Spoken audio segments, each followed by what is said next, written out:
Good afternoon, everyone. I hope you're all digesting your lunch well and are ready to hear a bit about how we use Python in the biomolecular scientists. So I personally am a postdoc at the University of Edinburgh in the chemistry department, and I work together with Lester Hedges and Christopher Woods based at the University of Bristol, who are both research software engineers, and we're working on a Python integrated code for biomolecular sciences, which I'm going to talk about in more detail in a second. So I'm going to go down with the acknowledgements straight away. So we've got funding from Asia and Oracle and EPSRC. And with that, I shall actually get started. So what is biocomputational something? So by training, I'm a physicist. I don't really know much about this. Apparently, this is a protein, or at least a cartoon representation. And biologists or biochemists, they will go and run experiments where they crystallize this, and then they do an X-ray experiment and get X, Y, and Z coordinates for all the atoms of this protein, and that's why we have this representation. And these things aren't very big, so that's sort of 42 angstrom diameter. And what are the questions you then ask? So how does this particular smaller molecule actually bind to my protein, for example? So what I'm actually showing here is a protein called cyclophilin A, and this is a molecule called cyclosporin, and it's an inhibitor and a drug you get if you have a liver transplant or any kind of organ transplant. So this kind of leads to what are the sort of common uses of biomolecular simulations. We run them because experiments fail to tell the whole story. And ideally, we want to predict experiments, and we want to have this sort of cross-validation of what is actually going on in a molecular level. So a typical question could be, how well do, 10,000 of these small molecules inhibit this particular protein? So that I don't have to make them all in the lab, I just have to make the 5 good ones in the lab. MD, it's molecular dynamics. I'll get to that. I'll explain what MD actually means. I have some biology background, so you don't even come to it, but I just don't know what the stand for MD. Yeah, well, we'll get there. We'll get there. I'll actually explain this. So, in fact, what we do is we run simulations, these molecular dynamic simulations, where we take our cartoon structure and see it wiggle about, essentially, and then we can ask things, how do proteins fold? Or we ask things like, how do proteins actually interact with each other? Because in our body, we have so many proteins, and all they do is interact with each other all the time. But we're interested in what actually happens on the molecular level. And here's a sort of an overview of timescales in biology. This is a very sort of busy slide. And you have various experimental techniques to probe biology, and you have various computational techniques to probe biology. So in order to know something about structures, as I already said, you do something like X-ray crystallography, where you actually freeze your protein, and then, as you would in a GP practice or something, take an X-ray of your protein and get some structural information. You might also be interested in dynamics information, which bits of the protein move in some way. This is where nuclear magnetic resonance comes in, and different types of experiments can probe different timescales. So in a protein, you have certain vibrations, so how fast do atom bonds vibrate? Side chain rotation, so proteins are made up of amino acids. These are the building blocks, and how do they move about? Then ligand binding happens at timescales between sort of 10 to the minus 7 to seconds. How does catalysis happen? So proteins are often enzymes, so they speed up a reaction in your body. And these are all things you can study with experiments, but you can also study them with these molecular dynamic simulations. Or in some cases, you might have to resolve to quantum mechanical descriptions of the protein, but this is not what I'm talking about right now. So molecular dynamics can probe timescales from 10 to the minus 12 seconds to about 10 to the minus 3 seconds, and pushing it sort of 2 a second, but that's very uncommon. And then you have a vast zoo of various experimental techniques that help you with the structure determination, some dynamics, and then you can compare these two. So how do we actually do these MD simulations, or why do we want to do them? So a typical 200 nanosecond protein dynamics trajectory generated in a computer looks like this. And in particular, we're just focused on these 4 amino acid side chains, which I've highlighted here, and they wiggle about. You can now go and look at a particular time trace of, say, this dihedral angle here of this phenylalanine ring. And then you can do some statistics and data analysis, and it's all great. So what are the sort of ingredients to actually run this kind of simulation, which is the molecular dynamics simulation? Is essentially you take a box. Into this box, you put a protein and some water molecules. And then you need to find a way of describing your protein. So it's atom coordinates. The protein has, I don't know, 4,000 atoms or something, and they interact with each other. So you have angles, you have bonds, you have dihedral angles, and you have electrostatic and coulombic interactions. So this is kind of what they look like, and you call them force fields. And different types of atoms have different parameters. It gets very complicated. But basically, you define your potential, your forces between your atoms by this force field.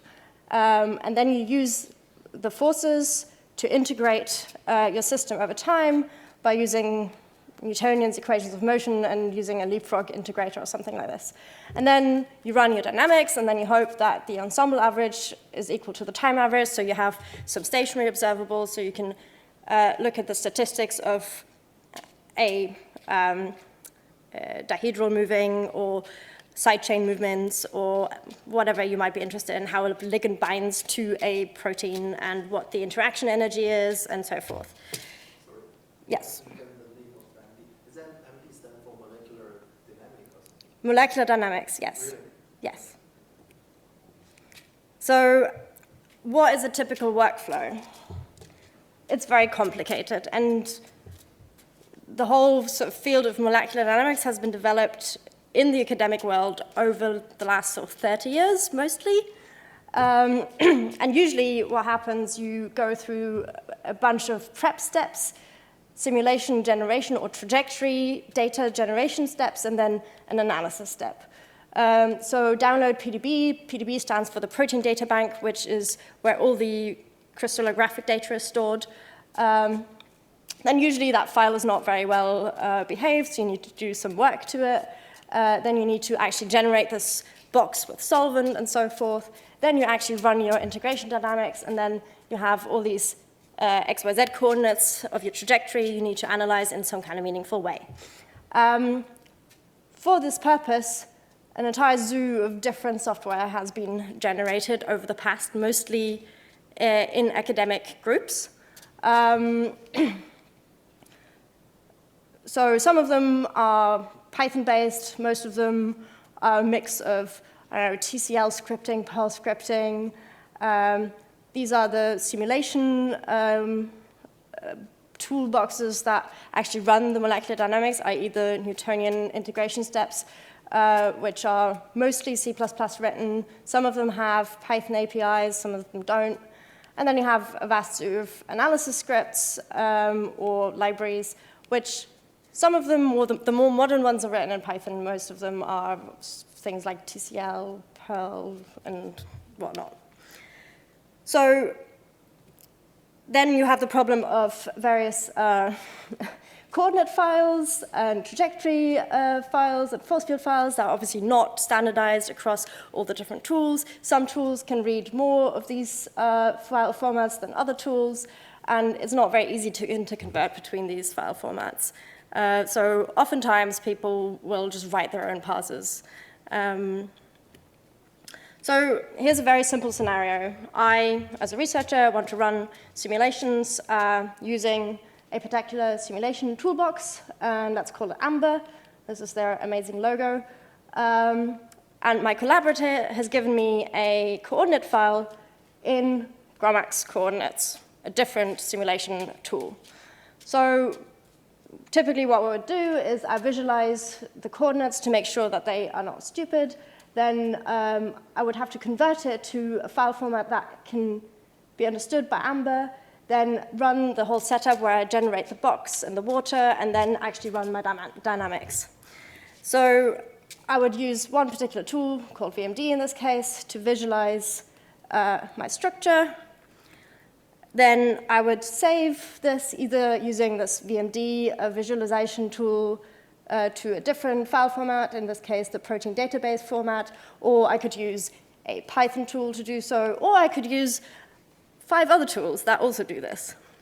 Then I can run the simple setup, which is taken from this Amber tutorial, where you basically go from your file, go through a bunch of essentially bash scripts to get to the point where you can actually run your dynamics and you get your XYZ trajectories out.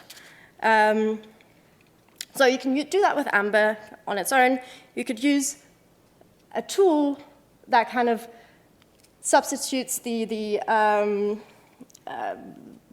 many bash things in a one-line command line argument type thing, or you could use an online web app that generates a Python script for you, which you could run to do the setup, or so forth. There's even more than that. And then eventually you can run your actual simulation, which would usually be from a bash terminal running a command like this. So it's all quite complicated, and particularly if you start out, you're very confused, and it's like, why do I have to know all these things? It's very complicated. So the problem is most of these tools have grown organically in different labs. There's not a lot of communication. There's a lot of sort of hacky bash scripting where you inherit some bash scripts from a previous PhD student who's never really tested it properly. Then you have to be essentially an expert in many different types of software in order to be able to do all the things you want to do. And if you find a problem which your software you know can't do, you get into this Google trap where you search for something you're trying to do, and then you find on ResearchGate or on Stack Overflow, here's how you do it. And then you try it and it doesn't work, and then you go to the next solution and you try it and it doesn't work, and eventually maybe you find something that works. But basically you lose the focus on the science you're trying to do rather than trying to use all the tools. So this is where BioSimSpace came into play, and this is the Python code I want to talk about. So basically, all this complicated workflow I've just talked about can be condensed into these 7 lines of Python. Yay, exactly. It was a big build-up, but hey. So the idea is actually that we're not rewriting all the underlying tools. We're just wrapping around all these underlying tools and making it very easy for an academic user who has some Python experience and some scripting experience to actually interact with an API that lets you focus on the science. So in this case, we import BioSimSpace, and then we can read this GROMACS file. We can visualize it. We can get the molecule. We can then parameterize the molecule with this force field. We can solvate it, and then we can run it. And it doesn't matter that it was a GROMACS file. We can still run it in Amber. It's completely agnostic to this. So at this point, I will go to a live demo of how this works, hopefully. So basically, everything we've prepared at the moment is we're running a Docker image of the software on either an Oracle cloud service or Azure, and you can try it out yourself if you wanted to. So we import the library, and then in this case I'm reading a coordinate file and this force field file in order to define my molecular system. And before, I had to go to my bash console in order to open this VMD. Now I can just look at it in the browser in this Jupyter notebook. So you see this box, and there's a little molecule in there. I can also look at a particular molecule if I wanted, so I can do something like, so I know the 0th molecule in this case is actually this peptide I'm trying to simulate, which is alanine dipeptide. It's not a very interesting system from a biological point of view, but for demonstrations, it's great. And then we can run in this tool a typical simulation workflow, which would be minimizing this water box, running an equilibration where we actually get the temperature of the system to 300 Kelvin, and then we do a production run, which we then take the trajectory to do our analysis. And we can also we've implemented a sort of standard default protocol, which can be easily overwritten by any expert user. So basically what you define is this protocol, and in this case we're running an equilibration, and then you have all these default parameters that are automatically set, or you can set them yourself if you wanted. So in this case, we're running for 0.05 nanoseconds, so 500 femtoseconds. And we're doing a temperature raising from 0 Kelvin to 300 Kelvin, and we don't restrain backbones. That's a very technical term in this case. So we define the protocol, then we define a process. We want to run an MD process. We want to run it, and we give it the system, the molecular system, and the protocol.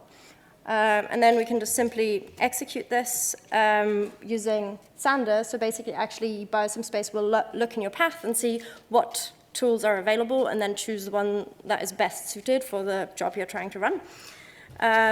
You can give it a working directory. If you don't, it will create some temp directory and write things there. And it actually then writes these files. So md.amda and md.rst7 are the two input files I read in. And sorry, the md.rst7 and the parm7 are the two input files I gave in. But the md.amba is the configuration file that was auto-generated by the protocol, because someone decided that this is a best practice protocol for your equilibration. If I didn't like this particular protocol, I could just give it a config file if I wanted instead, and I don't have to deal with it. I can look at this config file, which, yes, you need to be kind of an expert in order to understand what's going on in there. If I don't care about these things, because I know someone decided that this is a good protocol, it's great. I can just run the dynamics without having to understand all the different bits. I then can look at the argument string for the command line to actually run my simulation. I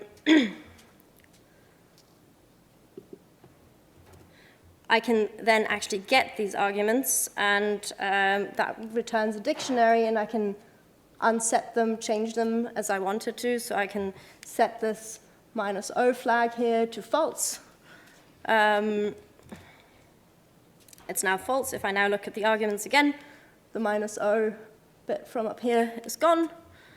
And I can just reset to the original in case I messed it all up. And I can start running this process. So this is now running on a Oracle Cloud instance, and I can query various things about it. Is it running? How long has it been running for?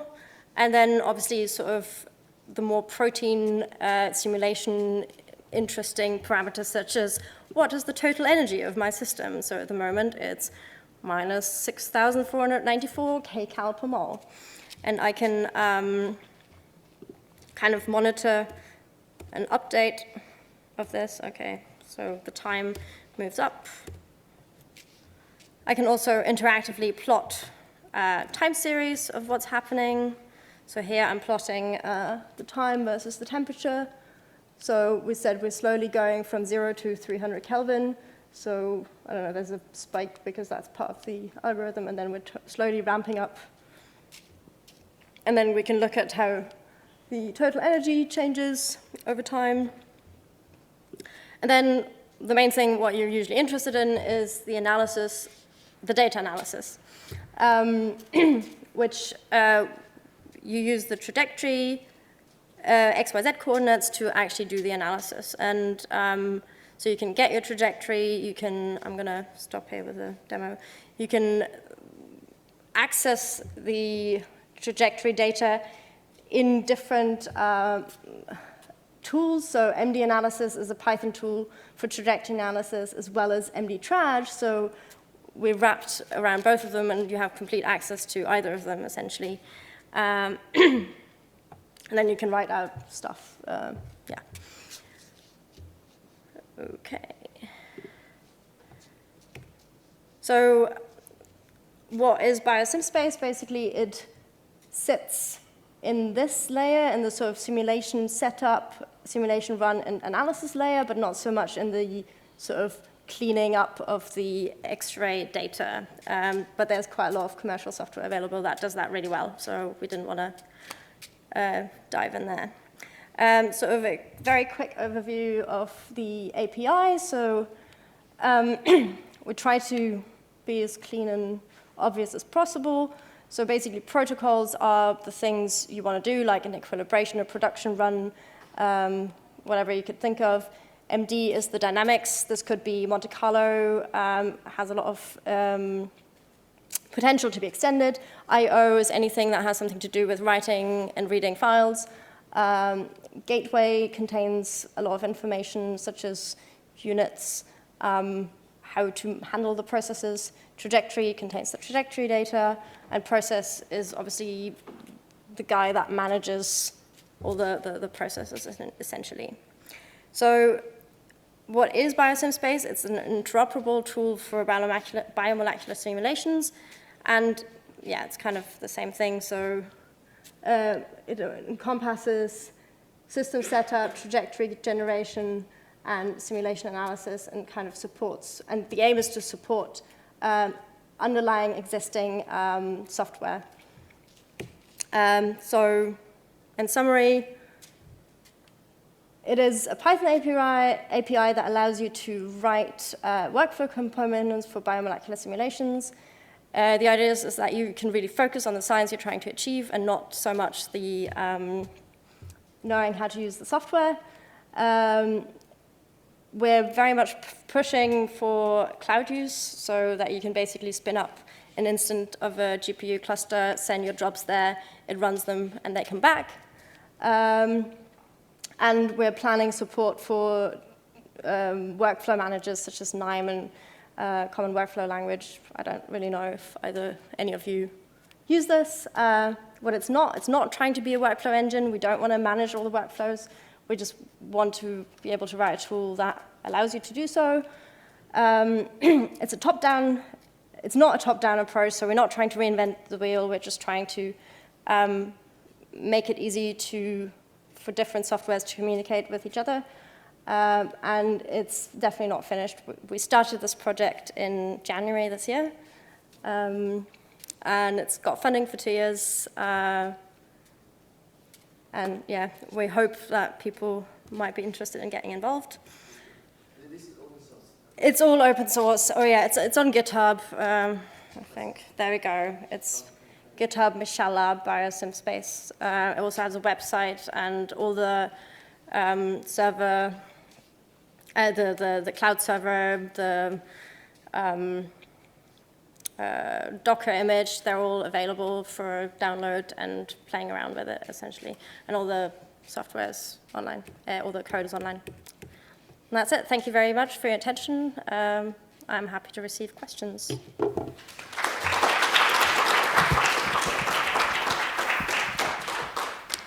Thanks very much. Are there any questions? We've got 5 minutes. Hello, I have one rather weird question. I work also in the life sciences and can witness a lot of hacky code, especially biologists don't really take care for nice coding. My question is, why does the Python example code you showed not follow the PEP8 naming conventions? Yes, excellent question. So this has legacy reasons, which aren't great, but So BioSimSpace builds on a code called Sire. Sire is a biomolecular software library written in C++, with its entire API exposed to Python with Python wrappers, but obviously it was written in C++ style, so we decided to keep everything in the C++ style and not go with PEP, because it would have ended up being some weird mixture of everything, so rather just go with one off style, then, yeah. Thanks. Any other questions? Anyone? Yeah. Very nice talk. I would like to ask too about the submission of the task of the simulation, because a lot of because I'm also I'm a PhD student in biomolecular chemistry, and my colleagues working with very weird experiments, trying to change the parameters and do a lot of programming, changing the dynamics. And we also have clusters on the whole Czech Republic for academical purpose, and you need to ask, you need to submission the task or the job in the queue, and then you retrieve the result. Yeah. And I think that different environment can be tricky to approach this. Do you have any idea how can be this solved? So, I mean, submitting, so the idea is that you would write, I don't know, 100-line Python code with this API, and then you have a Python script, and you can just submit that with a, I don't know, QSub or whatever scheduler you use to a cluster. I think this is Torque or something like this. Yeah, I mean, it doesn't really matter. So it's just basically you just call a Python script. You just have to have the software installed on the cluster, I suppose. What we're particularly interested in is sort of generating artificial cloud clusters. So at the moment, we use a lot of GPU computations because they're fast for the kind of purposes I want to use it. And so we just spin up a GPU cluster in the cloud. It's alive for the time of the simulation, and then it's shut down again. And we also have a local cluster, but I barely use it anymore because it takes forever to get anything through it. So, yeah. Yeah, and do you know about Elixir? Sorry? Do you know about Elixir?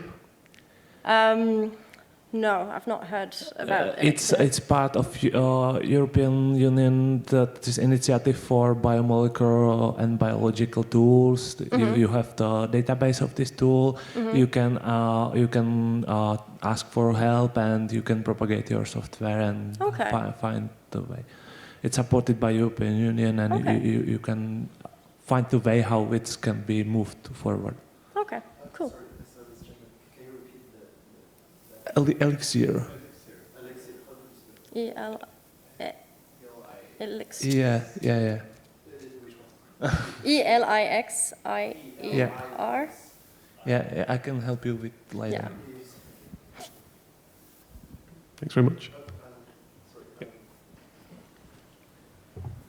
Sorry, I attended this meeting is because I was a Python programmer and my wife is a biologist.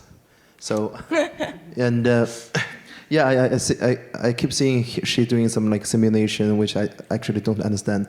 But there's one time as a sport, there's some keyword just jumping in my eye, which is Python. So I feel confused. I think she's using, she was in LMB in Cambridge.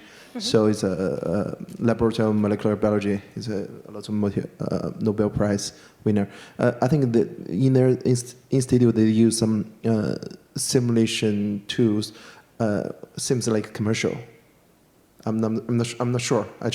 So there are very few commercial simulation tools because industry, at least for biomolecular simulations, because only in the last sort of 2 years, pharma industries, who are probably the main target for this, have shown interest in molecular simulations. The problem is these simulations do take quite some time, so you have to wait for a week or so to get your trajectories back. I think she was doing. Sorry. Yeah, and so that just wouldn't fit timeframes of pharmaceutical companies to do lead to target optimization, but this is changing now.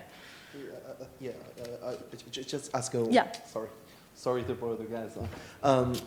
I think if she wants to use use simulation to simulate the interactive of some a small molecular towards some target point. So can we use this? Yes. Use So open source? the underlying software we support can do this. Yeah. Okay, we're out of time now, but can we thank Antonia again for a really interesting speech?